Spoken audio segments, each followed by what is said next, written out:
اس لیے کہ ایک قطرے کے اندر لاکھوں بچوں کی پیدائش کی صلاحیت ہوتی ہے، تو جس نے قطرہ ضائع کیا اسے لاکھوں بچوں کے قتل کا ذمہ دار ٹھہرایا جا سکتا ہے۔ اللہ اکبر! آپ غور کریں، اللہ کا عذاب برداشت کرنے کی طاقت ہے، قوت ہے۔ جب اللہ نے حلال ذرائع پیدا کیے ہیں تو کیوں حرام کے اندر ڈوبے ہو؟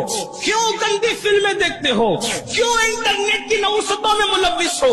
اب بہت سے لوگ کہتے ہیں ہم نکلنا چاہتے ہیں، نکل نہیں پا رہے ہیں۔ بس ایک بات آپ سے کہتا ہوں، ہر گناہ سے نکلنے کا، بچنے کا سب سے خوبصورت ذریعہ یہ ہے، جب بھی گناہ کرنے کو طبیعت چاہے تو یہ تصور کرنا اللہ دیکھ رہا ہے، اللہ دیکھ رہا ہے، اللہ دیکھ رہا ہے۔ نادان! ارے جب عبادت کرتے وقت یہ تصور رکھنے کا حکم ہے کہ اللہ دیکھ رہا ہے، تو گناہ کرنے کو جب دل چاہے تو یہ کیوں نہیں سوچتے کہ اللہ دیکھ رہا ہے؟ میرے آقا سے پوچھا گیا ہے